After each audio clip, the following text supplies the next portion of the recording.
ایران نے برطانیہ اور فرانس کو اسٹریٹ آف ہرمز میں کسی بھی فوجی تعیناتی کے خلاف سخت وارننگ دی ہے. یعنی برٹن اور فرانس کو ایران کی سخت وارننگ. ایران کا کہنا ہے کہ اس اہم سمندری راستے کی سیکیورٹی صرف ایران اور خطے کے ملکوں کی ذمہ داری ہے اور کسی بیرونی طاقت کو، کسی ایکسٹرنل پاور کو مداخلت کی یعنی انٹرونشن کی اجازت نہیں دی جائے گی. ایرانی نائب وزیر خارجہ کاظم غریب آبادی نے کہا ہے کہ اگر کسی غیر ملکی فوجی موجودگی کو اشتعال انگیز سمجھا گیا یعنی پرووکیٹو سمجھا گیا تو ایران فوراً سخت رد عمل دے گا یعنی ایکشن لے گا، کارروائی کرے گا.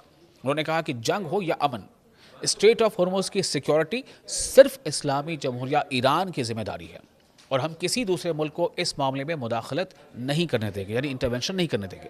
یہ بیان ایسے وقت میں سامنے آیا ہے جب مغربی ممالک خلیج میں یعنی کھاڑی میں ایک مشترکہ بحری اتحاد بنانے کی کوشش کر رہے ہیں.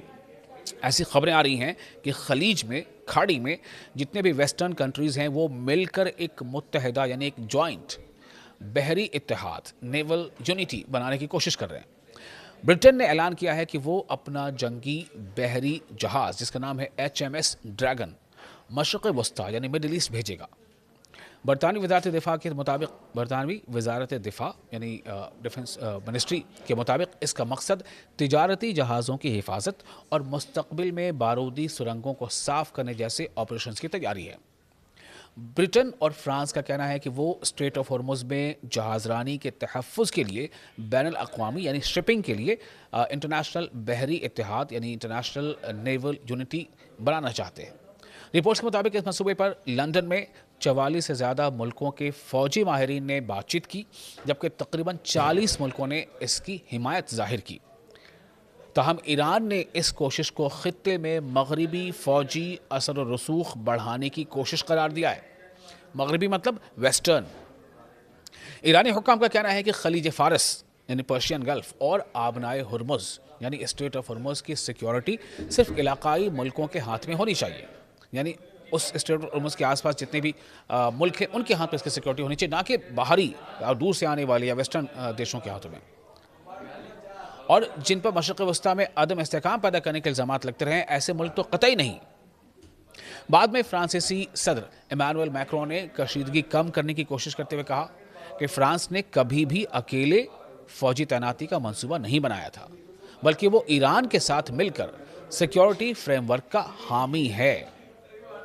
تہران میں اس بیان کو اس بات کی علامت سمجھا گیا کہ ایران کے بڑھتے ہوئے فوجی اور سفارتی دباؤ نے یعنی ملٹری اور ڈپلومیٹک پریشر نے کچھ مغربی حکومتوں کو براہ راست تصادم پر دوبارہ سوچنے پر مجبور کر دیا.